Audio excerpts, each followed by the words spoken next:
Hello, good afternoon, everybody. Hello.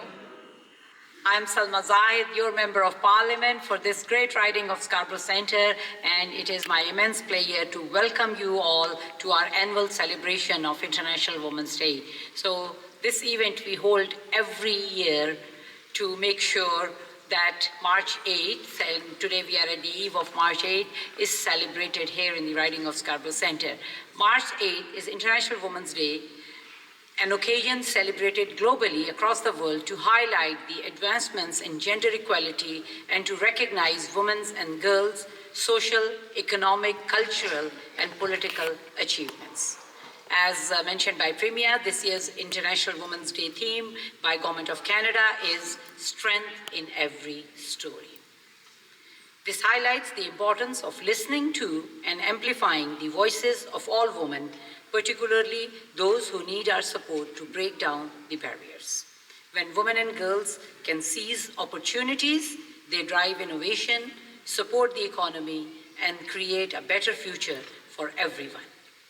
Every woman's story is a testament to resilience, determination, and the power of the opportunity. I am standing here as an example of the opportunities which are available here in Canada. Just coming to Canada and being elected as Member of Parliament within 16 years speaks to that this is a land of opportunity and we all need to take advantage of that. Creating opportunities for all women and girls unlocks their potential and drives innovation, supports our economy, and help ensure a sustainable future for everybody where everyone is successful. While progress has been made, there are women who still face barriers that impact their education, their career development, career advancement, and of course, their income. For example, women's wages have grown steadily since the 1990s, yet in 2024, women earned 89 cents for every dollar earned by men, suggesting a pay gap of 11%. The pay gap is even larger for the racialized, indigenous, and immigrant women. Women continue to be overrepresented in low-paying industries and occupations, but at the same time underrepresented in high-paying ones.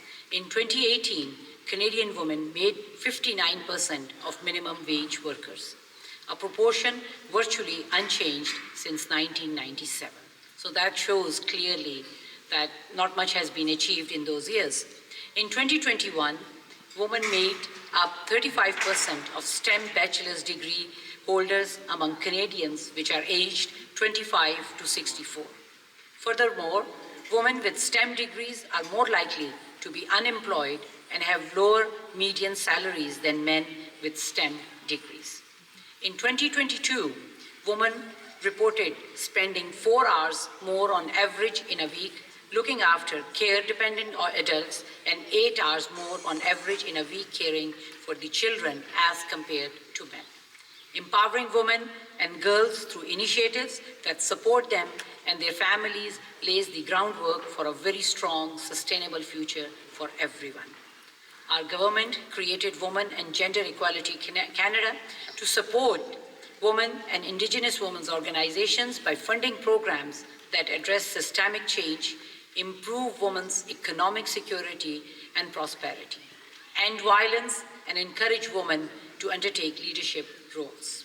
Since becoming an official department in 2018, WAGE has invested over $497 million in more than 1,100 projects through the Women's Program to advance women's equality. And we are making progress. When women can meaningfully contribute to the workforce, our economy grows. The labor force participation rate of women continues to trend upward. In 2024, the labor force participation rate of core-aged women between the ages of 25 to 54 was 85.1%. Programs such as $10 a day daycare, which is at risk in the next election with the Conservatives promising to cancel, It allows more women to participate in the workforce and work outside the home. And we have seen the results that a lot of parents have been able, and especially the mothers, have been able to get into the workforce and have been able to work because of this $10 a day childcare, which is at risk. And we have to make sure that we protect it. Systemic barriers continue to prevent women from participating in politics.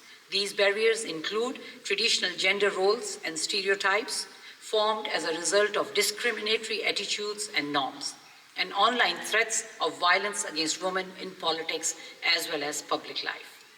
As of January 2025,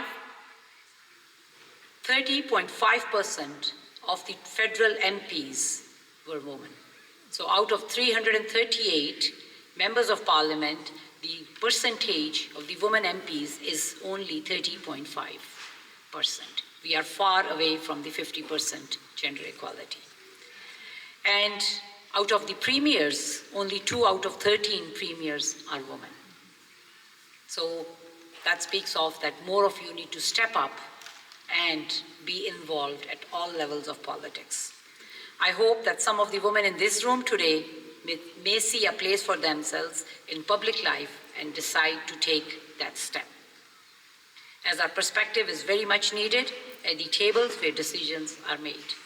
I tell you one thing, my 9.5 years experience being a member of parliament, the perspective which we bring on the table as mothers, as sisters, as wives, grandmothers is very much needed. And we need to make sure that that perspective is there at all levels of government where decisions are made. Even if we look around Scarborough, we see that most of us, most of the representatives, if you do the total, are not many are women. So please, we need more women to step up and represent Scarborough also. I'm thankful to Councillor Jennifer McKelvey for being here, and she's also a strong fighter of gender equality at the City Hall. So thank you, Councillor, for joining, and thank you for being a voice of the woman in the City Council. And never ever think that those places are not for you.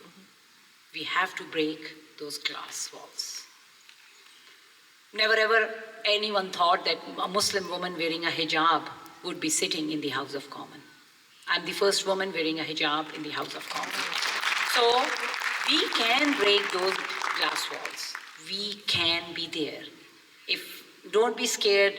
When I was running and I decided and was knocking doors, there was a lot of hate against me. A lot of people said to me on my face, do you really think that you can be a member of parliament? You are an immigrant woman of Muslim faith. But I was determined, I kept on going, and I said, yes, I can. So opportunities are there. Take advantage of those opportunities. Opportunities only knock once at your doors. And it is really very important that we open the door at that time. So I hope all of you will step up.